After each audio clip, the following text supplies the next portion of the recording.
Boom. What's up, everybody? Episode 84. Oh, yeah.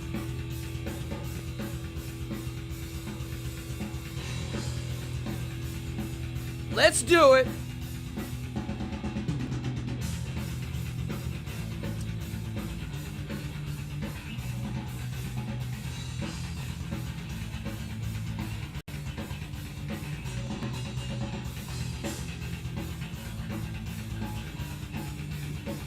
Yeah, baby. Let's have some fun. Come on in.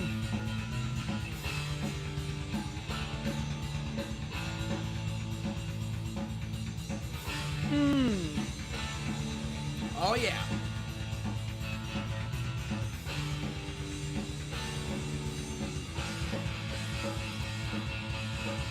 Woo. Okay. Bam. There we go. What's up? Monday. Wow, I had an awesome day today. Monday. All right, here we go. We got a lot of people in here. My mama's in the house. What's up, mama? Howdy. Yeah, there's a lot of people in here. I got a lot of things to go through before we get to the subject. And, yeah, what do I say? It's episode 84 of the Evening Hour show that I've been doing here for a while now. If you're new, please, you will see in the chat below. This is a chatty show. We got a lot of people in here chiming in. I deal with some subjects that are sometimes controversial. And the way we deal with them is we ask questions and we chat. That's it. I'm learning, you're learning, that's all this is. Sometimes we talk about Pez. Sometimes we talk about Nietzsche. I mean, it goes all over. So, yeah, Dan, this is a good movie. And from what I hear, they're working on a sequel. They've had it in the works for a while. They have a script. So, the guys that made it, the Chiodo brothers, are great. Also, if you're new, if you see, there's a like and subscribe and notify on the bottom. And if you go down here, right here, there should be a notify or a subscribe button. It's the least you can do. If you're new to the channel, hit that subscribe. Trying to get to 1,000. It's very hard to do. If you're the donating type, by golly, go right ahead. Right below in the description, there's a link. Go in the description. You can click on it. And it looks like Aaron sent me a little do-re-mi tonight. Thank you, Aaron. That means a lot. It really does. All the donations go in the show. I perform for a living. I do literally card tricks to pay my bills. I also play music, but these days it's the card tricks that's paying the bills. And I am doing Zoom shows and all the other internet stuff. And this is just one of them. And I'm just slowly developing the show. So thank you very much. If the sound is weird, let me know. I think last time we had some pops and buzzes. This is some stuff I can't really fix. My tech guru, a.k.a. Golfwang, a.k.a. my son, Wolfgang, he is partying right now, I believe in Berlin. Him and his friends went to party in Europe, which I think is awesome. So good luck, Wolfgang. What else? I have a lot of little things to go through. Oh, yeah. Here, check this out. M. Diaboli. Where are we? So this here, M. Diaboli, don't put the dot in it. No dot. Just mdiaboli.com. If you go to mdiaboli.com, you can get one of these. There's not many left. This was a very limited run. This is one of the Jokers that's in my satanic cards, and it is the Maestro himself, Peter H. Gilmore, in the house. This is one of the coolest t-shirts I have ever seen.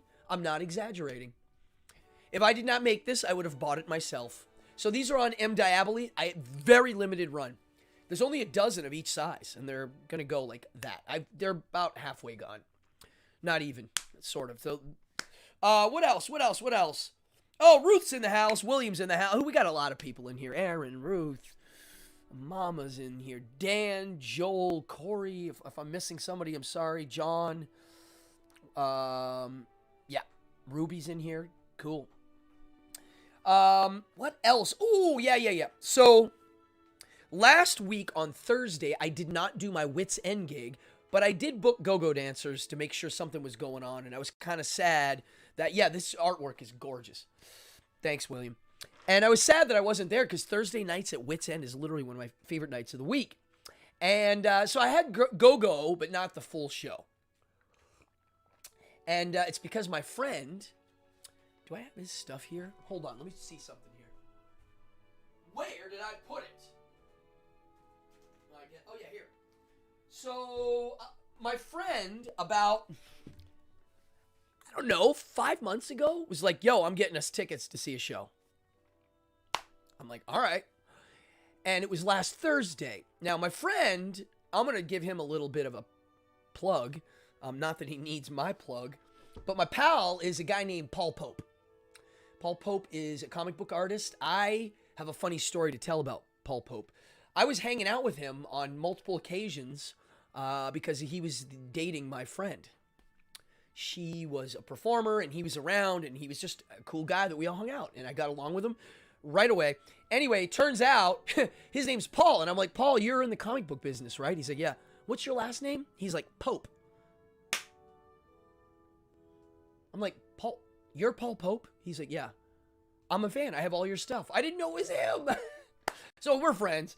Anyway, if you don't know this, I highly recommend this, folks. Batman Year 100. If you've ever read this is Paul Pope. It is amazing. He also did THB, Battling Boy, and a bunch of other stuff.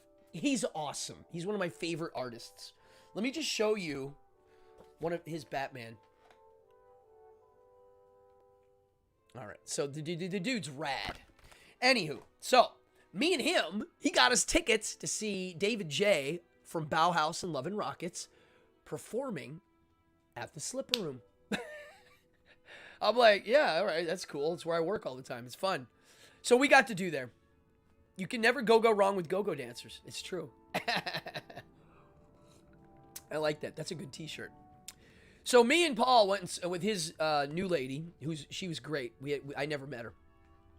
We had a date night, and I was the single guy on the out in the with him, and we had French hors d'oeuvres at a little cafe, and then we walked up to the Slipper Room, and we saw David J. And it was awesome.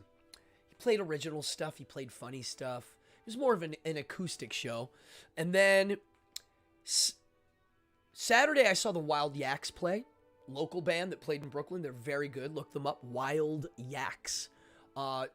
Two of the guys are in my Dungeons and Dragons group.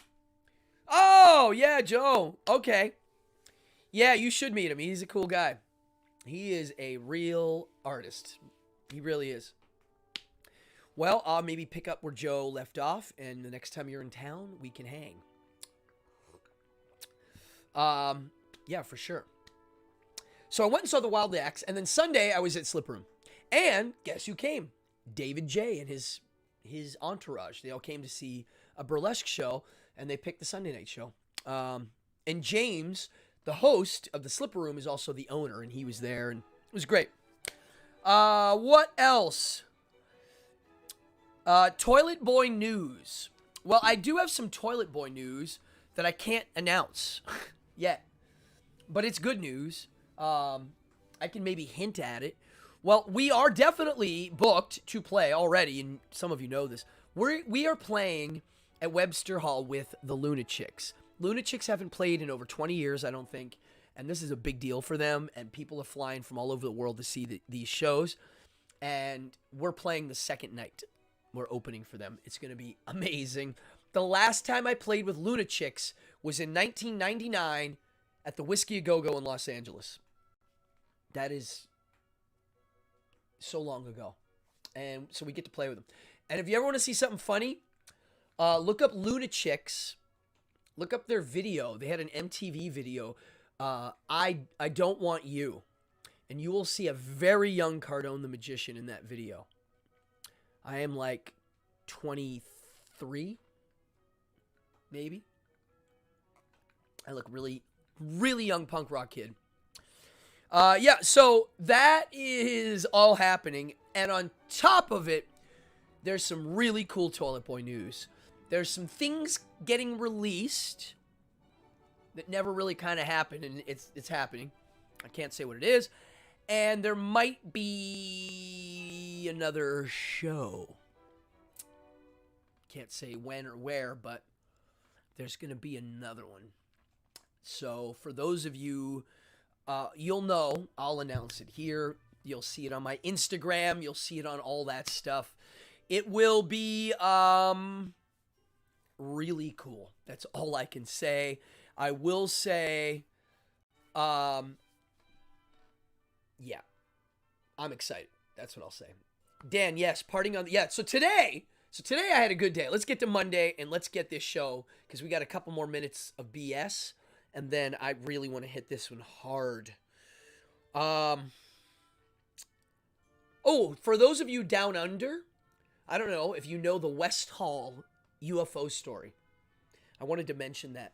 I done a lot of research on it. It's hard to find a lot of info, but it was a mass sighting that a lot of people saw. And if you want to look it up, go on YouTube, look up West Hall School UFO.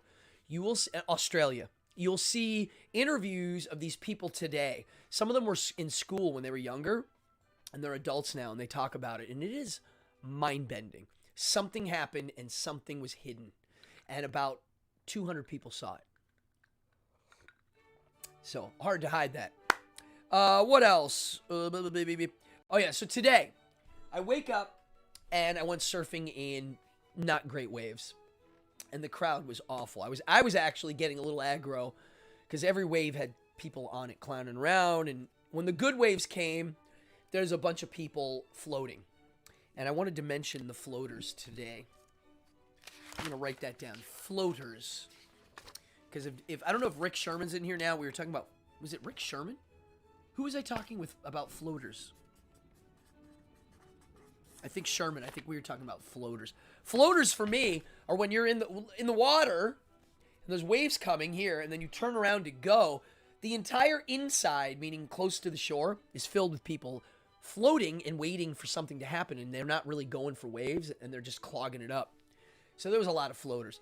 Then I came home, showered, worked on the show a little bit, and then Kylie, who lives right above me, who's the other co-owner, Brady, it's his lady. It was her birthday at the hotel.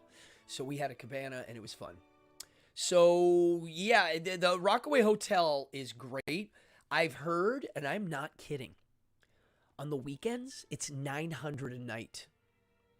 I'm not kidding. On the weekdays, I think you can get a room for $4. Out of season, you can get them for $2. But it is insane priced. It's only 33 rooms, but it looks big, the hotel. It's beautiful. We all party up there, but, you know, not too many people stay unless they're getting a deal. If you ever want to go there, Dan, let me know. I might be able to help you get a good deal. Something normal. Just because I'm, you know, we all know everybody. What else?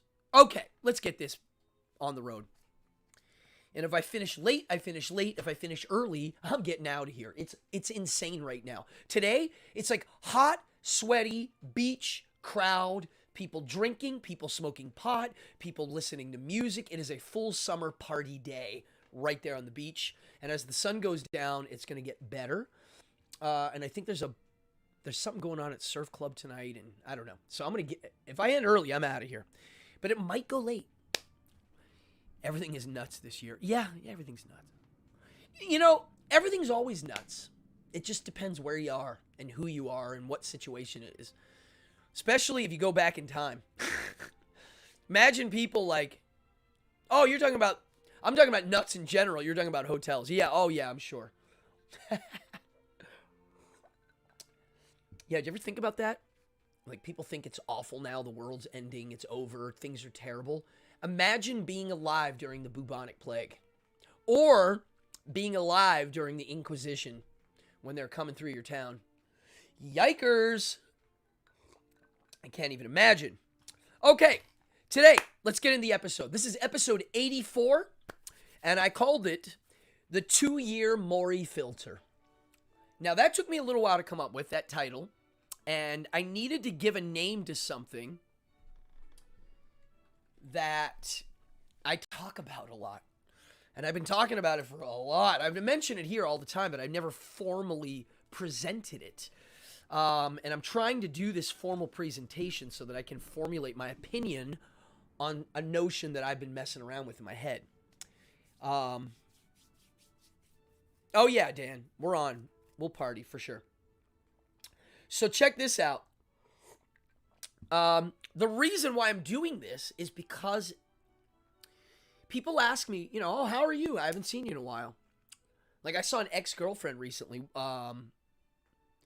that lives out close here, and she's around, and I bump into her every now and then, and she asked me how I was doing, and I was like, I didn't even get it to explain it. I was going to, and I was like, it's been a good year, and I've learned lots of things. Normally, if I would have kept the conversation going, I would have brought it up. But I just tell people I figured out a way of looking at things and a filter system. And I'm going to talk about it tonight. So the 2-year Mori filter, first of all, Mori, this is funny. In Mongolian, Mori means horse, which is a pretty important animal in that culture. In Georgian, it means, I'm going to remember this, log. It does. And I don't want to look at my notes. I have this, I remembered it. Mori in Japanese, it means forest. And Mori was the name of this awesome Greenwich Village restaurant that it looked like it was around for like over 100 years. It like opened in 1830 or something and closed in 1932 or something. When the Depression hit or something, it really kicked in. But it was this massive restaurant called Mori in Greenwich Village.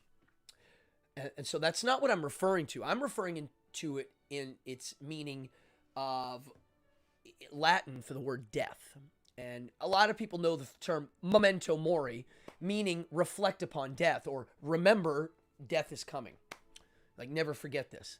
And the notion it being, by recognizing death's on the way at any moment, you can live life to its fullest. I would say most people can groove that saying.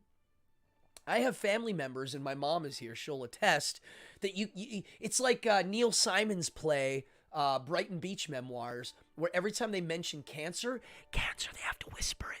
As if you say it loud, you're going to get it. I have family members like that. So memento mori, bad idea for certain people, right? They don't even like to talk about it, which is kind of strange too. That's a form of denial. I don't even know where to begin. So, I'm referring to memento mori, and this is all it is. And I'm going to explain it as if I never met you before and we're just at a restaurant or a bar or a gig, or you're a friend I haven't seen in a while. I just go, look, I have a new way of doing business and looking at things. And every single decision that I make, is the moment I wake up in the morning, every single decision, I imagine I only have 2 years of life left to live on Earth. And I don't just imagine it a little bit. I actually really try to go, if I really only had 2 years left to live, what would I do here? What would I do? What would I do? You only have 2 years to live. What are you going to do? Are you going to make this decision or that decision? Okay? That's what I mean. And when I started throwing this around in my head, I realized quickly that 1 year ain't going to fly. That's too quick. That's next week. Imagine a year ago. It's not that long ago. So I didn't want that. I didn't want it to be, oh my God, because imagine if you only had 1 year left to live, or 6 months. If you only had 6 months left to live, you might not do anything different. You just keep doing exactly what I'm doing. A year, you might panic. You might be like, someone asked, would you want to know when you're going to die or how you're going to die? Ooh, Dan. Probably how. More than Because if they told you something like cancer, you could at least start looking into preventative cause. But if you're going to learn how you're going to die and that's your fate, then it doesn't matter. So 1 year, it seems weird. It's like, it's too quick. So I picked 2 years. The reason why I picked 2 years, think of all the things you can do in 2 years. Really. You could travel anywhere. You could literally, if you weren't physically messed up, you could do one of those like trips. What do you call it? Like the Appalachian Trail. That's like a 3-month trip. You know what I mean? You could do that. You could do the Alps, or you could do, I don't know, you could do a lot. You could drive across the US, you could drive across Europe, you could literally, you could take any trip you want multiple times. You could visit family. You could read any book you wanted as many times. You could read it many times. You could reread your favorite book and read all the ones you never got to read, the classics. You could enroll in a college class. You could whenever I mention that and people go, ew, I'm like, wow, you're not my friend. Like, I would love to take a course on something or something I don't know about that I've always wanted to know, right? You could try a new sport. You could learn the rules to a sport. Yeah, a year is too short, Ruth, right? It's like next week. 2 years, though, seems a little far away. And I know that because if I ever book a magic gig that's 2 years off, which I do sometimes, that's like, I hope I'm alive. It does. It seems like a long time away. I wrote down family. Yeah, you could get as much family. 2 years, that's a lot of time. If you really wanted to spend time with somebody. Okay, wait, hold on, Dan. You're asking very good questions because that is also in my equation. It's called preparedness. It's called responsible death. And that's in my plan. So if I knew I was going to die, well, I don't want to talk about it yet. Let me write this down. Dan, remind me. I'm going to write this down. Retirement. And then I'll remember to come back to your point. Because I did put that through my little think tank. And drugs and alcohol I'm going to talk about too. Because if you only had 2 years left to live, a lot of people go that way too. Which I'm not opposed to. We'll talk about it. Family time, yes. If you want to spend time with a loved one, 2 years you can squeeze in a lot. Create. Make something. Create a piece of art. Try to write an opera. I said try. You write a book, right? And the other one that I like is pass on any useful knowledge that you learn that you think somebody might need. And what I mean by that is like, just alone in my world of being a magician, I have figured out a lot of little things that if I teach somebody, they're going to be like, wow, that's useful. I can do that this way. And some of this stuff's really subtle. It's like how to hold coins in your hand better, stuff like that. Some of it is exactly, Joel. Maybe you don't want to spend time with anybody, which could be too. We'll talk about that too. Oh, cool. All right. Yeah, see, there's courses. Yeah. So, passing on info, things that I've learned, sharing wisdom. That's what I want to do, right? I love sharing wisdom because it makes me wiser, and by doing such, open the can of worms. Yeah. I'm with you on this, Dan. I agree. I think you do. We all need some sort of backup plans. Murphy's Law, not the band, the actual law. Anything that will go wrong can and will. It's going to happen, It's just the way it is. So, in 2 years, the amount of crap that you can pull off is outstanding. There really is a lot. You can get a master's degree, So, I would say about 4 or 5 months ago, I really started to do this. Maybe a little longer, maybe 6 months ago. And I'm going to tell you what changed in my life. Because it really changed a lot. it not only changed a lot, it changed my relationship with people. In a interesting way. I won't say good or bad. It's different. So the first thing that I did is the TV went out the door. I mean, I have a TV. I haven't even turned it on in 4 months now. I'm going to watch movies. I just don't feel like it right now. Really, if you had 2 years left to live, would you still sit at the end of the day and watch sitcoms? I would not. That's the first thing that goes. I would be like, why? I might watch a couple Happy Days episodes. I might watch things that I want. So if someone says to me, "Oh my God, there's this new freaking awesome show. It's this new zombie thing, and it's better than any of the other zombie TV shows." All right, I like zombie shows. But would I rather watch Dawn of the Dead with my friends who have never seen it before? Or would I rather watch Killer Clowns from Outer Space again? Or would I rather watch a movie that I've been wanting to see that I haven't seen yet, The Lighthouse, right? The answer is, nah, I don't need to watch that new zombie thing. It's like that. I'd rather watch Dawn of the Dead. Or, how about this? None of the above. I'd rather not watch anything on a screen. That's the first thing that happened.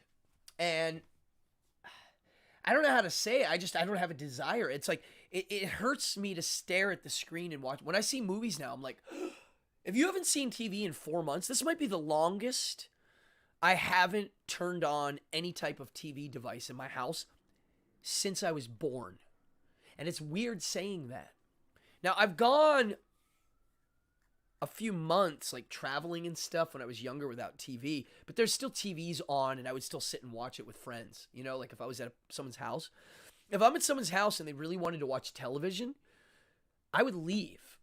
If we were there to watch a movie, that's different. But if it was just like, let's sit around and watch TV, I don't do that. I don't want to see any TV commercials. I definitely don't want to watch the news. Why would I? So that's the first thing. The second thing was whom I'm spending time with.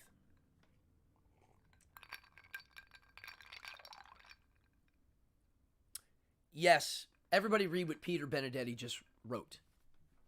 It's in the chat. It's beautiful. I think your perspective on work-life balance would drastically change. And yeah, knowing you only had 2 years, everyone should be forced to rebalance their priorities towards something more valuable daily. That's it. Ba-ba-boom. So the thing that... wow. Yeah, the commercials are painful. I'm not kidding. Last year, I was watching Pluto TV, which is the free TV show channel. So they're marketing to cheapskates because it's free. CNN had a commercial. It was an apple. And it had this weird music. You all know the music. I don't know how to say it, but it's like it sounds like music you'd hear at a spa. It's very like tranquil. And literally the voiceover goes, "This is an apple. There are those that would tell you it's not.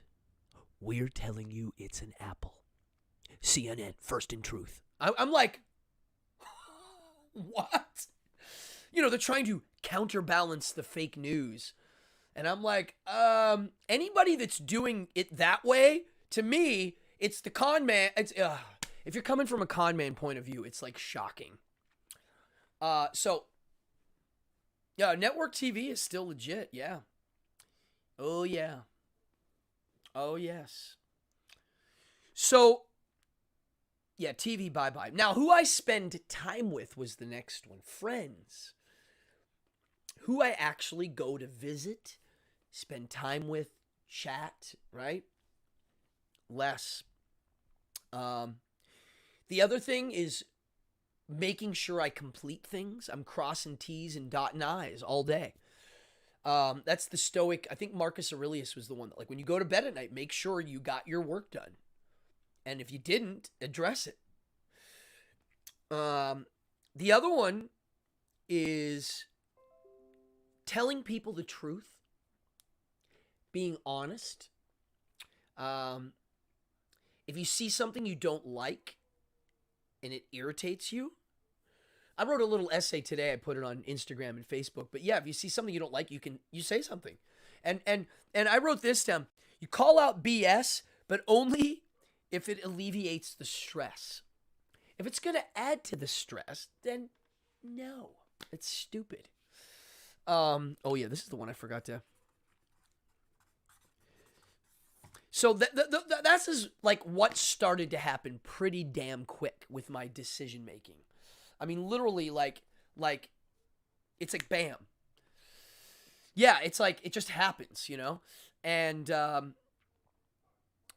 the other one, and this is big, setting boundaries more.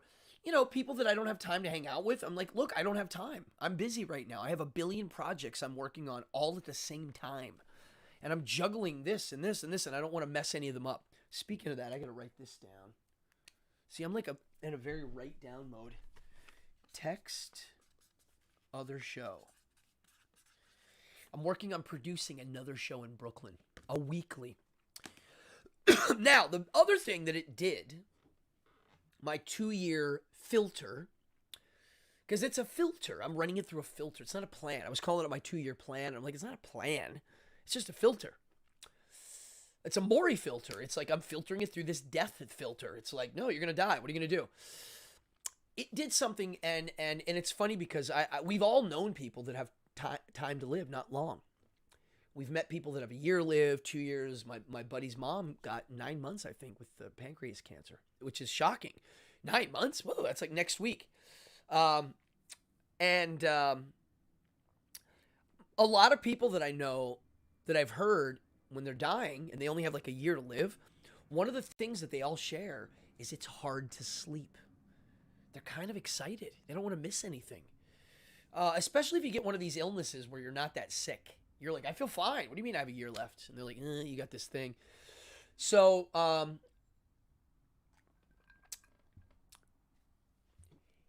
they all can't sleep. Now, I'm one of those guys. I like to stay up late. And I like to get up early. And I'm not, for the last 20 years, yeah, I got up early. Why? I've had kids. I was on tour and I'm in show business and moving and traveling. So you gotta get up early and do early stuff. But I wouldn't consider myself an early bird. Now I do. When I wake up in the morning, it's Christmas morning every day. I'm excited. I have work to do. I have things to do. I have exciting books to read. I have people I'm going to hang out with, waves to ride. It literally went from, and whenever I mention this getting up early, I watch people. Yeah, it's true. That's good. I like that. Ruth, that's good. Yeah. I get up. I wake up like this. I have things to do. When you lay in bed, oh, that's the first big yawn of the night. When you lay in bed and you're just like, God, I can't get up, it's because you don't have a reason to. And you don't want to get up. If you wanted to get up, you'd get up. When you were 5 years old and Santa Claus came, you wanted to get up. You didn't not want to get up. You wanted to, and you would go, oh my God, it's really Christmas morning, and you'd run up. For me, we had to go upstairs. My bedroom was in the basement when I was little.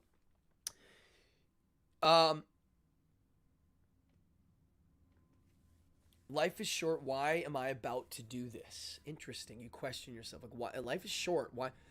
One of the Marcus Aurelius things was, any decision you make, think, is this good for humanity?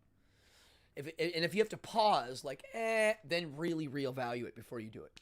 You still might do it for a reason, but for humanity, for everybody, does this at the end of the day work out the best? If the answer is not really, it's like, well, then maybe you should have another path. So that's the first. These are the first things that happen. No TV. I'm hanging out with different people. I'm a little bit more truthful and honest with people. The ones I love, I tell them. The ones I don't like, I tell them. Yeah, it just cleans it up. Now, on the notion of preparing, think Dan brought it up, like, you know. You got it, Peter. You're a type A busy artist. Yeah.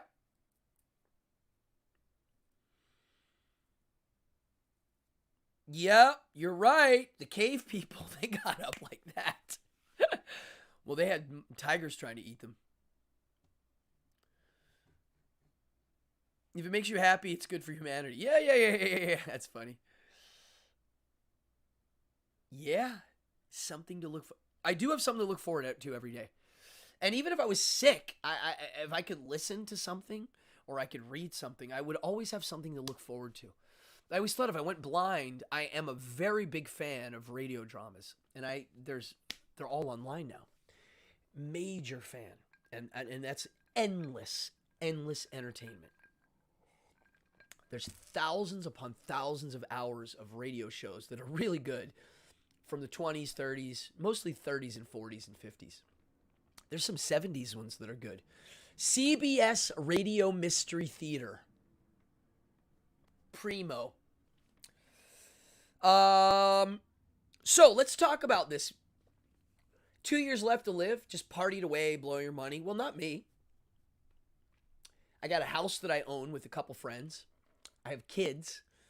I have property. I have things. I would take responsibility. If I knew I was going to die, I would get that prepared. That would be part of my day, actually. My exit plan, you know, my cleaning up the loose ends so that when I croak, I don't leave a burden on anybody. That said, the one that I always think about is the booze and drugs. Now, I don't drink. I do like the green.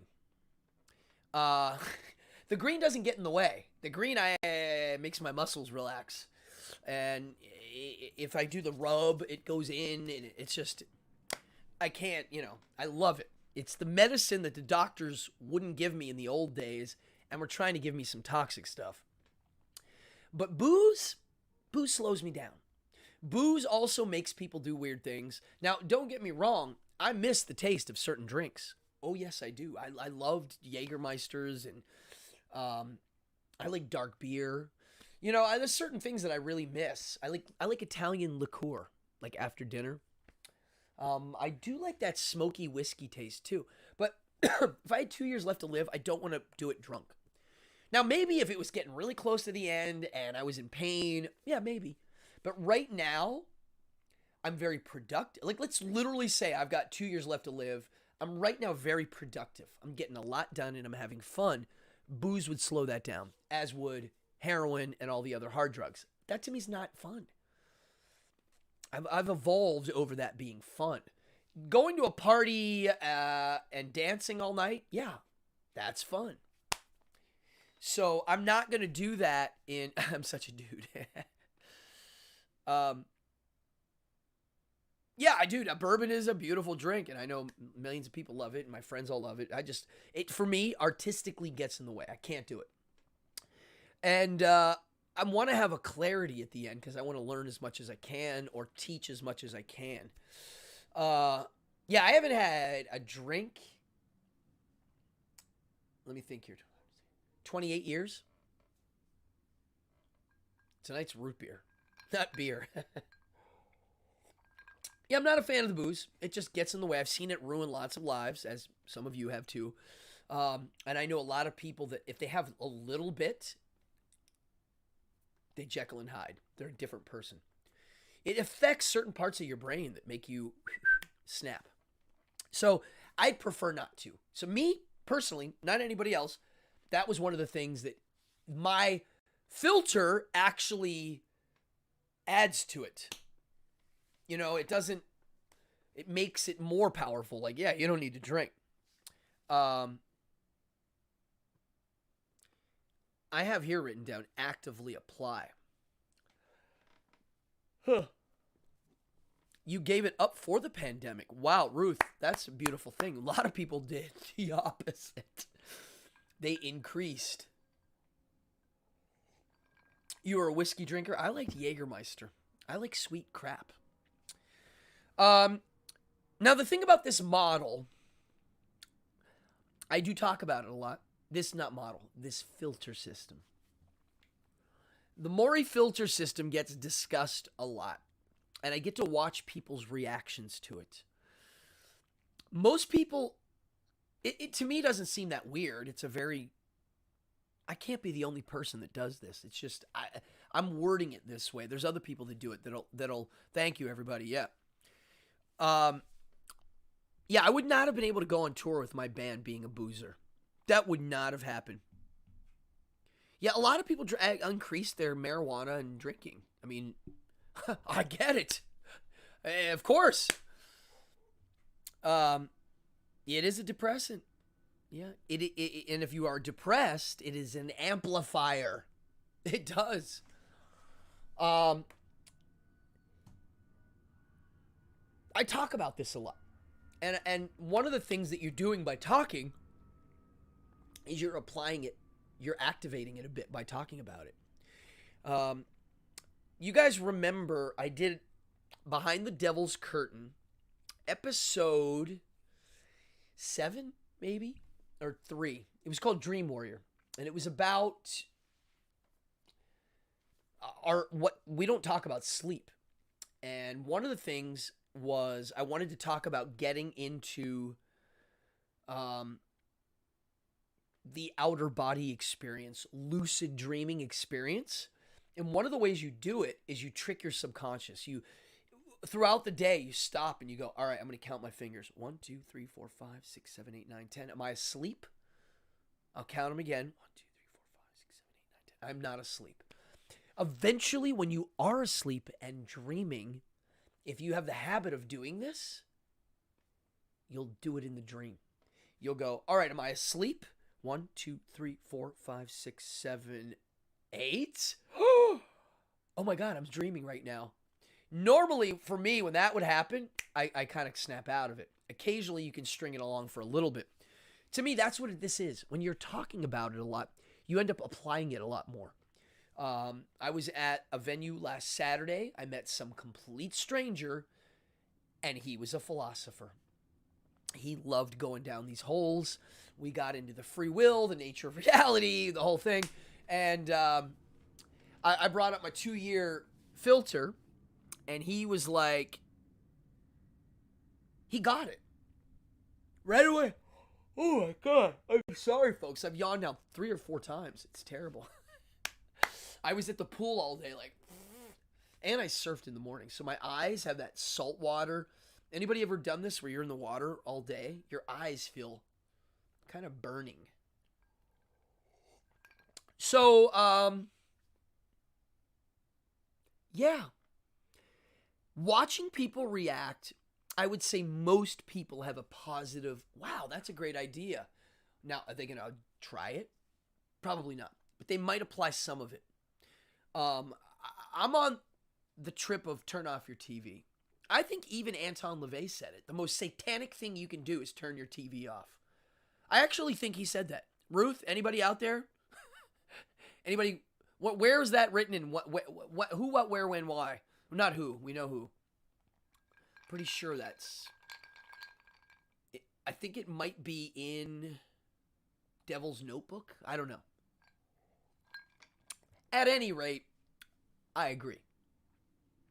I think if you want to be a real rebel, yeah, shut your TV. Just stop watching all things TV. That's just my. Ah, wow, really? I'd like to see it. Yeah, TV to me is really not good. They want you to watch TV. When I say they, because I know people think, who do you mean by they, you conspiracy theorist? I mean the people that make a lot of money and are in charge of, I would say, 3 major things. The tech companies, the pharmaceutical companies, and the Halliburtons and the Lockheed Martins that make all the bombs that are constantly being used. Those 3 companies make a lot of money, and they lobby the government, and they pay for ads. They run advertisements. They shape ideas and things, and they're shapers. They shape and push and mold so that they can keep certain things rolling. And it's not really a conspiracy. It's just the way it is. Wow, Peter, that's why I like you. I can tell. I didn't know you. I'm not shocked at all that you don't have a TV. You're the kind of guy that instead of sitting down to watch TV, you take a clump of paint and glue and some random objects and make something out of it. Cool. And that's what happens when you don't do that. I have the two things, if I had to have a mission on, would be turn off your TV, stop watching the news, and stop listening to bad music. Stop listening to processed pop music. Listen to things that have textures and sounds. They do. That's what the politicians want. It's easier for them. If I were them, I would do the same. I would. I used to joke around. I said, look, if an alien said, look, you get to run the world, but you got to pick one of the government systems on Earth, which one do you choose? If I was the boss, I would pick what China has. Nothing's written down. You can make it up as you go along. You're the end boss of all things. People are unarmed and not allowed to say anything bad about you, and basically it keeps the peace. That's the one I would pick. If I'm under the ruler and I had to pick the government in which I lived under, I 100% would still pick here. I think we have the best free speech laws on Earth. So, yeah,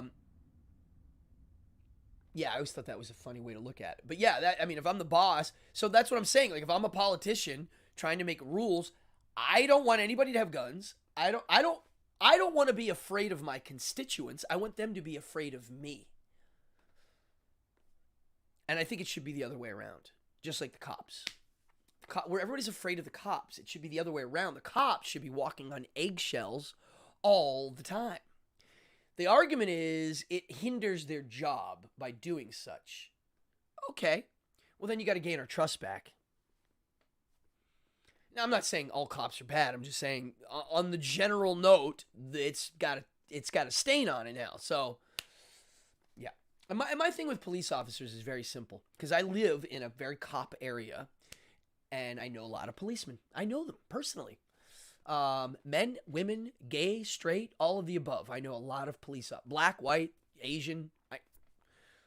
My neighborhood has a lot of cops and other city workers.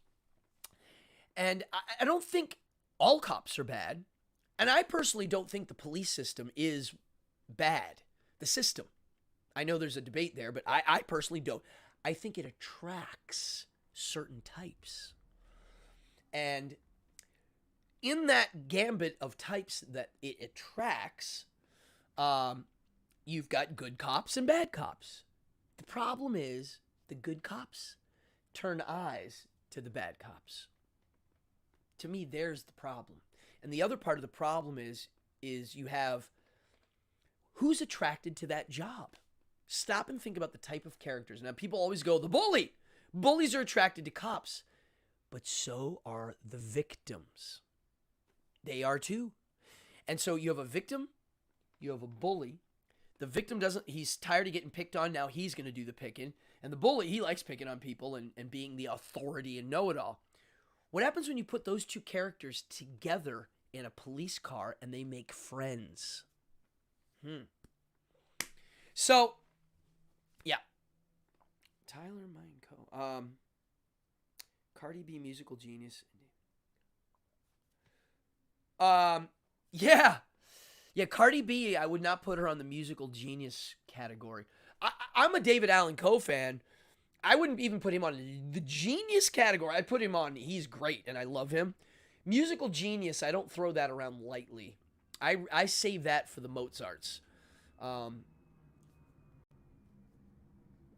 yeah, dude, come on. David Allan Coe plays instruments, writes his own music, doesn't care what anybody thinks about anything. He's a real outlaw. Yep. I don't know about that. Random people as cops. I think they need to do what the FBI does and vet better and pay more. If you took an African-American police officer and a white police officer and you put them in chairs and you put a heart monitor on them and a sweat monitor and a brain monitor, and then you ask them really weird questions and call them racial slurs in between, and you watch their heart. If their heart rate goes up, they're out. That's the type of people you don't want in law enforcement. You don't want people that are going to have basal ganglia reactions to everything that happens. To me, that's the secret. Find out people whose brain functions are suited for that type of a job. Dangerous. You got to make quick decisions, but you also have to make smart decisions using your higher thinking brain and not just react to a situation. You got to respond. And to me, that's one of the... well, again, I'm not a fan of any union except for unions where the job is dangerous. I don't... It doesn't make sense to me. The way I live and the system I have a lot of magician people that are like, yeah, I wish there was a union so that when it's slow, I can... And I'm like, so that I can work for you? No. That's how I see it. I think, like, yeah, I don't know. I'm not a union guy. Trump, the mayor of Detroit, were in jail for stealing. Oh, yeah. I mean, it is so corrupt. Come on. Yeah, I mean, the corruption level is outstanding, folks. Come on. Basal ganglia. Yeah, it's good. Hey, basal ganglia. That's a good name. I'm doing this to my hand because my arthritis today is horrible, and I don't know why. It's like in my joints. Oof. Yeah, to me, that would be a solution for the police problem is like, look, we need to vet them better. They need to be the kind of person that when bad stuff's going on and people are yelling, they don't get fired. I mean, every time I encounter a cop, I'm watching for this kind of stuff.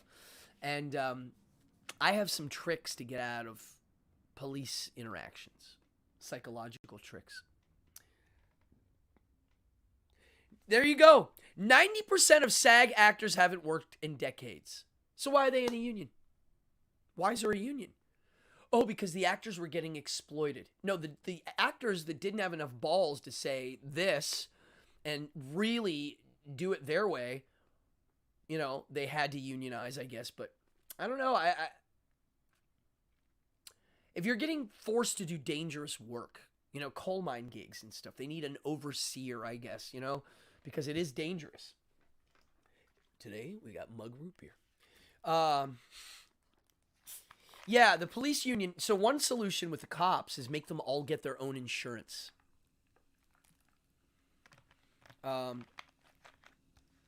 Well, pension. Yeah, I mean, the pension is cool, but you're making another system do the pension, meaning you could do it yourself. Like if you're self-employed, there's ways of doing that.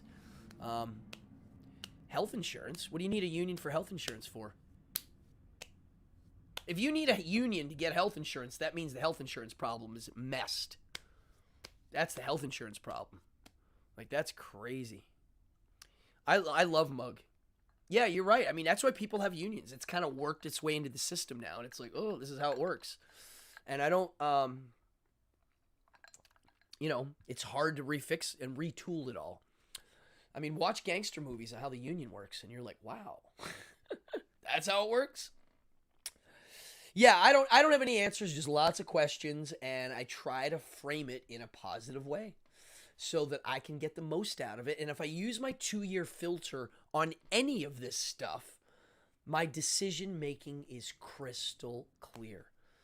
Very rarely do I have to like really stop and think about what's going on the decisions. Like right now, I'm like, do I go to the surf club? Or do I just sit in the porch? And so I'm going to message some people and see if there's anything fun going on, and then maybe I'll go over to the club. If I had 2 years to left, yeah, that's what I would do. I'd want to hang out with some of my friends, especially in the summer, because the summer out here is special, and the summer's going to be gone in a couple more months. September's the end of the summer here. End of September, that's the end. October is no longer summer, but I think of September as summer. Still, the beach is busy.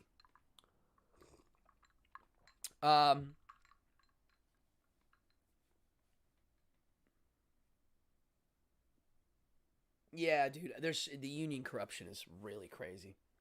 See, look at this. Bankrupt 13 times. It's because to me, the union is the same as the philosophical suicide solution that's part of the absurdist philosophy. Because there it is. The absurdist said there's three things you can do. You can kill yourself once you realize there's no point to anything. Or the second one is philosophical suicide. The problem is you're signing up for a program, whether it be a religion, a political party, a faction, whatever, that they're in the same boat as you. They don't know what the hell they're doing either. So the unions are run by people that are in the same boat as you. They're looking for answers. And so that's what happens. They screw up.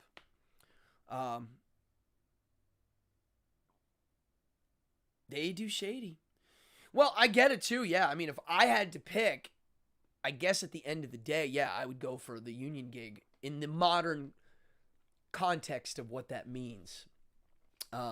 I'm a self-employed guy who doesn't like to deal with that stuff. So me personally, that doesn't work now, but I get it. I get it. I mean, yeah. People have tried to do like magician unions. Now there's magician organizations, but they're not a union. They don't negotiate my pay, nor should they. That would not be good. Yeah, the magician pay scale is everything from free to $10 to $100 to thousands and thousands of dollars, and all for the same kind of thing. A guy walking around and doing card tricks for an hour can do $100 an hour, $200 an hour, $500 an hour, $1,000 an hour, $8,000 an hour. Not kidding. $20,000 an hour. Not kidding. So it would be impossible. Wow. Well, we're getting close here to the end, and we have a really good group here. If you're new to this channel, man, hit that subscribe button. This is what we do on this show. We chew on ideas. I don't have an answer. I suggest some things, but I don't have concrete answers. I make decisions. I decide on, I'm going to try this out. And I chew on a lot of these notions, but I'm always learning. I have changed my mind on things.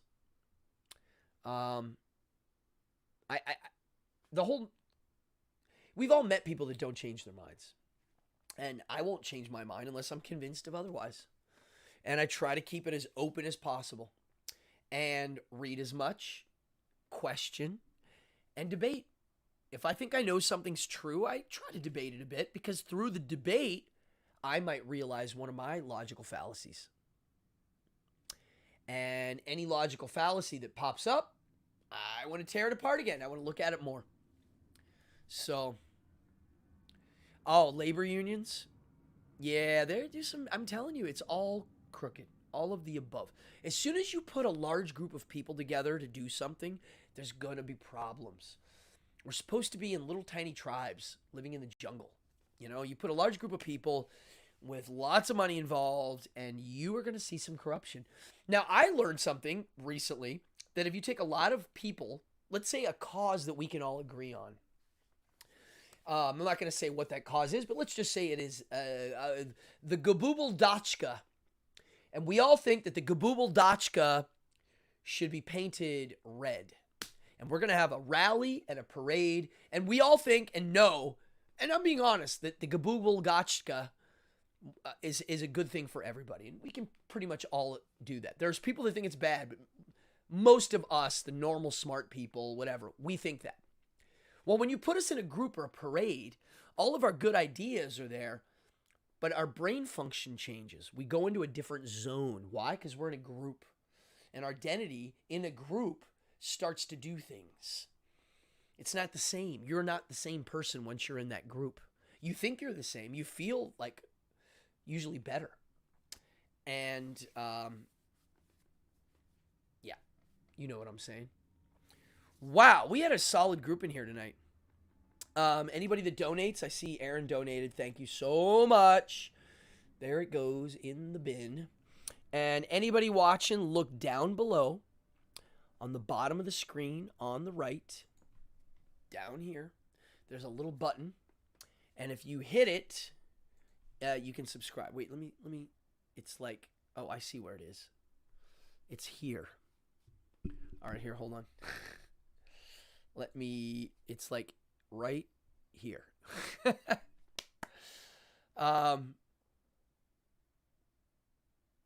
Simulation. Yeah.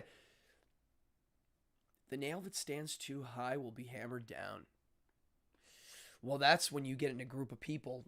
That's what's interesting. You study a gang of people, a group.